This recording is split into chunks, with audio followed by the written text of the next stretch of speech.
there's this vision put in people's minds that, you know, we all know it, how they think of Africa, but it's more than that.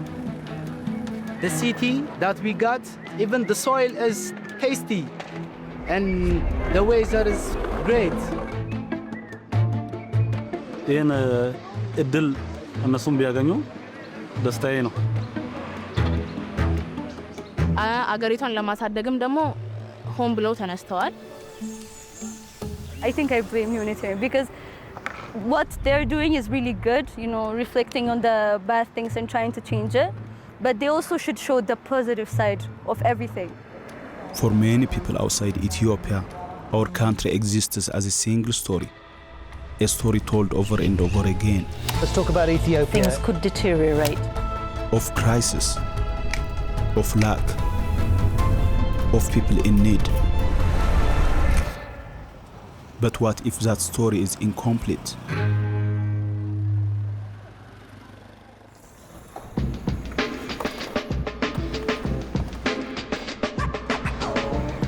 We are now at Sarbet. We the one who built this.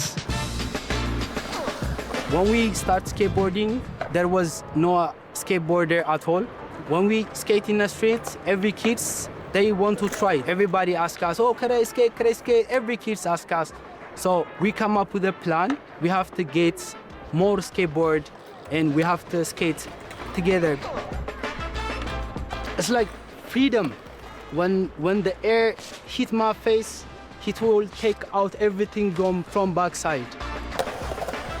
We was not thinking about financially. We just thinking about to build a skate park and skate with a lot of kids and build the culture. We start collecting donation skate gears. Now after 15 years, we build it and dream coming true.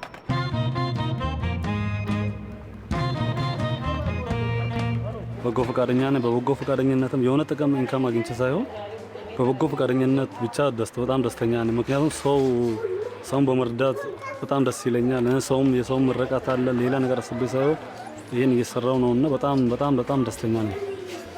ያው እኛ ስንሰራ ማህበረሰቡ ውስጥ ገብተን የምንሰራው ገቢ ማሰባሰብ እንሰራለን፣ አባላት ማበራከት እንሰራለን። ከነሱ የሚያንሰውን ልብስ በበዓላት ወቅቶች ለአረጋውያን ደግሞ ለጎዳና ልጆች አድርገን እናቃለን። ለተቸገሩት፣ ለተራቡት፣ ለአረጋውያን ያው ይደረጋል። እንተም ትሰራላችሁ ነው በቃ ሪፖርት ሲሞይ ከያና ማዮ ጊዜ ባለ እና በበጎ ፈቃደኝነት 7 አመት ቆይቻለሁ። በጣም ደስተኛ ነኝ። ያው ከ7ኛ ክፍል እስከ ዛሬ እየሰራሁኝ ነው። እቀጥላለሁ፣ እስከ መጨረሻው እቀጥላለሁ። በጣም ደስተኛ ነኝ። When I first started skating, I just saw some videos of skaters on social media. I just randomly came. Like I was looking for skateboarding ever since. I just never left.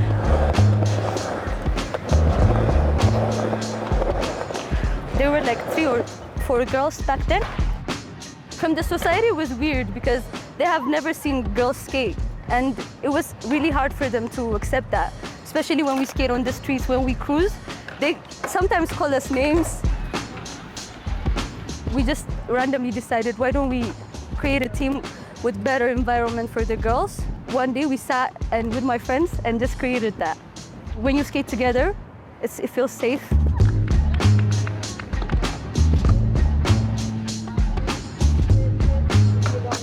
We were just proving that girls can skate. Yes!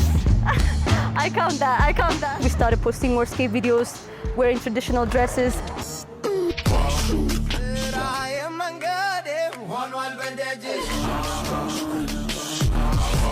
We got more acceptance and people just, you know, let us be.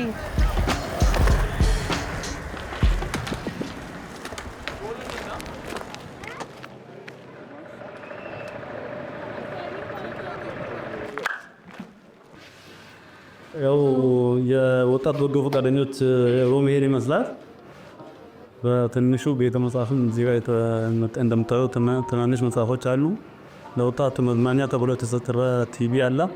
የራሳችን ኮምፒውተር አለ እና ቴብል ቴኒስ አለ። ይሄ ደግሞ ይስሐቅ አብርሃም ይባላል። ስፔሻል የሚባል በጎ ፈቃደኛ ነው።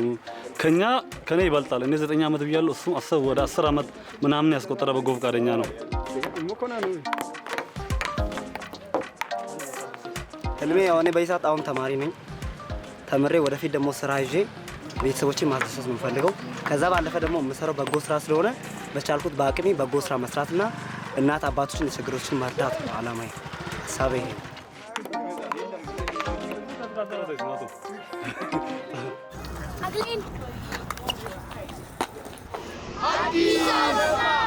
Most of the young in Addis, they need support. They really need support. And most of the young in Addis, they have talent. They have talent. Our generation carries both opportunity and pressure. For many young people, finding work remains difficult, even after years of education. በጣም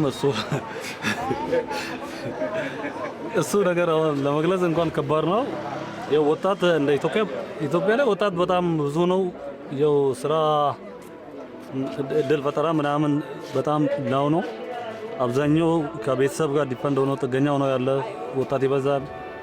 አጋጣሚ ከመጣ አንድ ኮንስትራክሽን ላይ አንድ ኢንቨስትመንት ካለ አንድ ፋብሪካ ላይ ምናምን አጋጣሚ ከመጣ ለመስራት ካፓሲቲ አቅም እያላቸው ያው የሚሰራ ስራ ስለሌለ ቁጭ ያለ ብዙ በጎ ፈቃደኛ አልኩኝ ወጣት አለ። More than 2/3 of Ethiopian population is under the age of 30. We have one of the youngest population in the world. መጀመሪያ ማስበው የህግ ተማሪ ህግ መማር ነበር። አዎ ህልሜን ያው እንደ ኢትዮጵያን ህልማችንን እየኖርን አይደለም እንጂ እና ከዚህ በፊት ከመማሪ በፊት ኤሌመንታሪ ያለው ማስበው ዶክተሬት ነበር። ደግሞ አሳካው ነበር በአንድ ምክንያት በፋሚሊ ኬዝ በተለያየ ኬዝ እንትኔን ልኖር አልቻልኩም። ከዛ እንደድል ሆኖ ኮምፒውተር ሳይንስ ደረሰኝ። ኮምፒውተር ሳይንስ Alongside all of this come the expectations we carry from our families, society, and ourselves. If your family are a sailor, you have to be a sailor too.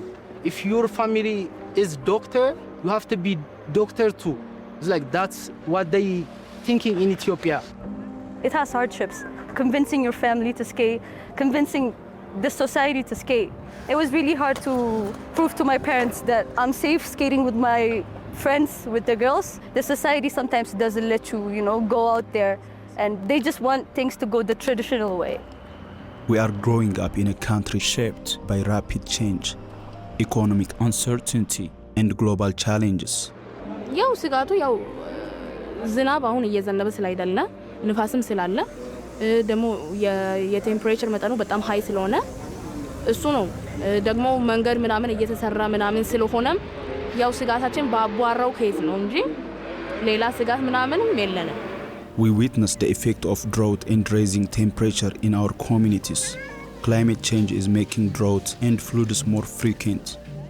In some regions, conflict continues to shape daily life. Families have to move, rebuild, and start again in a new place. But despite these challenges, this is not a generation waiting to be saved. Yes, there you go. It's a generation already building, already creating, already supporting each other. We are not poor. We are not poor. We only need access.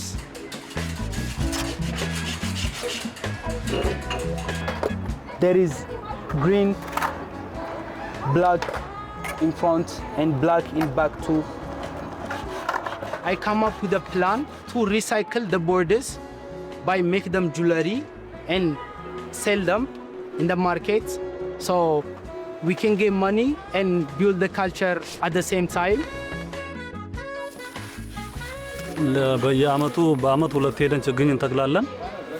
ሌላው ሰው ችግኝ ሲተከልም ሄደን እናግዛለን፣ እንተክላለን። እንክብካቤ ላይም አለን በጎ ፈቃደኞች ማለት ነው። ፍላስ ደግሞ ይሄ እርከን አሁን ትልቅ ነገር ምክንያቱም እዛ ችግኝ የተራቆተው ቦታ ላይ We're not only, doing skateboarding and skating. We're actually influencing a lot of young girls to go out and do whatever they want and, to follow their passion. Like, if you're a girl, you could do whatever you want. You should be brave and, try everything. There is 3 kids sleeping on the streets that I teach them how to skate and how to make curves and make money from it until they can make their own money to live. I support them what I can do. Most of the time I buy them sambusa manamen is because of I want to be shelled, you know. I was looking for a same guy when I was kid. I was looking for a same guy like this who make the shield from everything. So yeah, that's why I want to do this. When you spend more time here, you start to see things differently. Not just the challenges, but the way people face them. To build something, even if it takes years, to create space where there wasn't any before, to take up space even when you were told you couldn't, and to make sure others can follow, to give your time, your energy to people you might not even know, just because they are human too. ያው እኛ ኢትዮጵያውያን ስንባል ጠንካሮች ነን፣ በራሳችን የምንተማመን ያው በቃ እንደዛው ጥሩ ማለት እኛ በራሳችን ህይወት ደስተኛ እንደሆንን መስራትም መለወጥም እንደምንችል ማየት አለባቸው።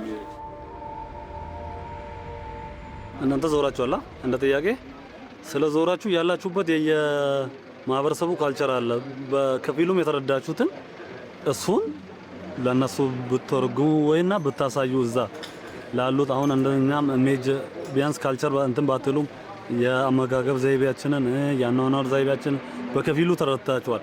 ከውጭ ሆኖ ከዚህ ኢትዮጵያ ከመምጣታቸው በፊት እንደሚያዩት አይደለም። መጥቶ የሆነ ነገር ትንሽ ነገር ስለጨበጡ ይሄን ነገር ሄዶ እዛ ሳይበዛም ሳያሳንሱም ያዩትን ይሄ ነው። I've met someone online and they told me like, oh, I thought Ethiopia was struggling with hunger still and you know there weren't anything happening basically. Like I was touched because why is the media only showing the bad side? I mean it's to help of course, but they should also the aides, they should also, you know, reflect on the good things and they should show the world that this is not the only thing that's happening, you know, and how the problem got fixed and how the country is growing.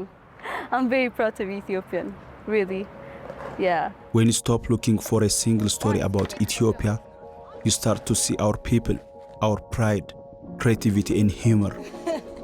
People with willingness to show up for one another.